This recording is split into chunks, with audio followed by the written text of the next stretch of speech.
L'illusion scientifique est la croyance que la science comprend déjà la nature de la réalité, en principe, ne laissant que des détails à compléter. Il s'agit d'une croyance très répandue dans notre société. C'est le genre de système de croyance des gens qui disent « Je ne crois pas en Dieu, je crois en la science ». Après tout, que chacun soit sollicité pour réaliser des économies en temps de crise peut partir d'un bon sentiment. Et pourtant, des solutions pour économiser l'énergie existent depuis bien longtemps. Voici quelques exemples de solutions déjà trouvées et expérimentées. Nikola Tesla. Vers 1890, il a découvert que l'énergie électrique pouvait être propagée à travers la Terre et autour de celle-ci, dans une zone atmosphérique appelée la cavité de Schumann, à environ 80 km d'altitude. Des ondes électromagnétiques de très basse fréquence se propagent pratiquement sans perte vers n'importe quel point de la Terre. Son idée était que n'importe qui dans le monde pouvait y puiser à condition de s'équiper d'un dispositif récepteur accordé à la transmission d'énergie. Pour le prouver, il a allumé 200 lampes, 10 000 watts en tout, à 40 km de distance de la source d'électricité, sans fil conducteur. Mais il y a un conflit au cœur de la science, entre la science en tant que méthode d'investigation basée sur la raison, les preuves, les hypothèses et l'investigation collective, et la science en tant que système de croyance ou vision du monde. Et malheureusement, la vision du monde de la science en est venue à inhiber et à restreindre le libre examen. Nous avons des gens qu'on considère comme des élites qui sont là simplement pour nous endormir, qui nous racontent des beaux contes de fées sur la matière sombre, l'énergie noire, avec une science au conditionnel, serait, pourrait, expliquerait, voilà. Et alors, moi j'arrive avec des choses beaucoup plus pertinentes et ça passe pas. Ce que je fais dans mon livre The Science Delusion, qui est appelé « La science rend libre » aux États-Unis, c'est prendre les 10 dogmes ou hypothèses de la science et les transformer en questions, et voir à quel point ils se sont avérés réels si vous les regardez scientifiquement. Quand on se déplace dans l'air à vitesse supersonique, il y a ce qu'on appelle des bangs, des ondes de choc qui se produisent.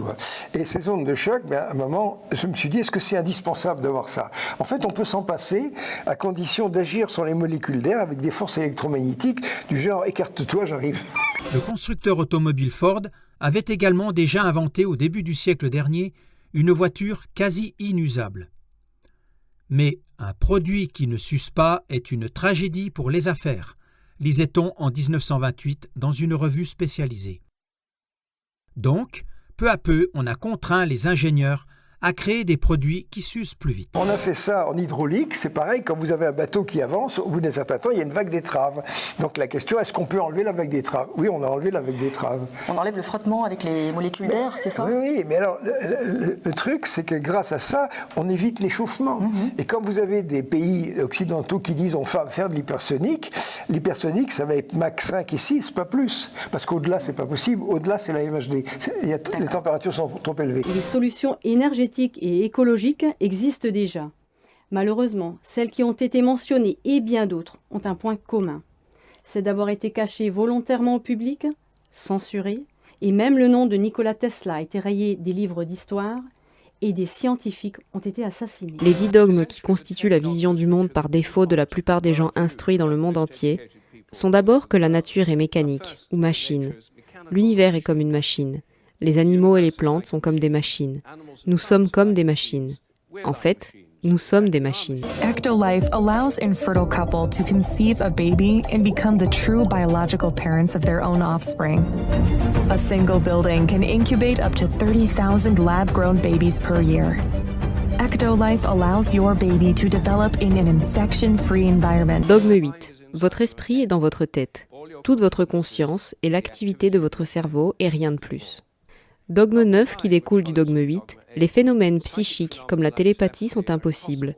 Vos pensées et vos intentions ne peuvent avoir aucun effet à distance, car votre esprit est à l'intérieur de votre être. Mais je pense que chacun de ces dogmes est très, très discutable.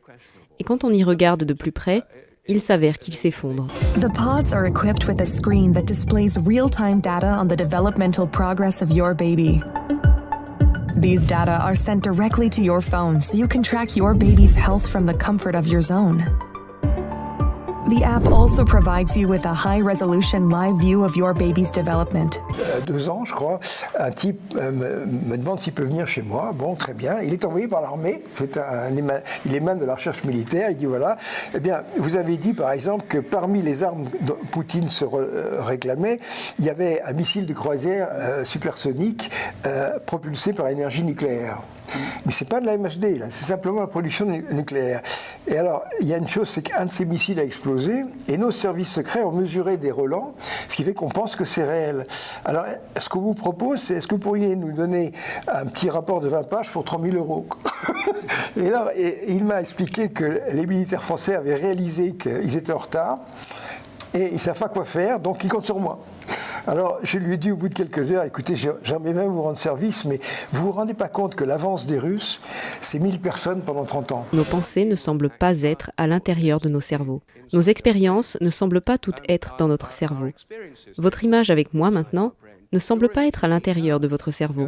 Pourtant, le point de vue officiel est qu'il y a un petit Rupert quelque part dans votre tête, et que tout le reste dans cette pièce est dans votre tête. Votre expérience est à l'intérieur de votre cerveau. Je suggère qu'en fait, la vision implique une projection d'image vers l'extérieur. Ce que vous voyez est dans votre esprit, mais pas dans votre tête.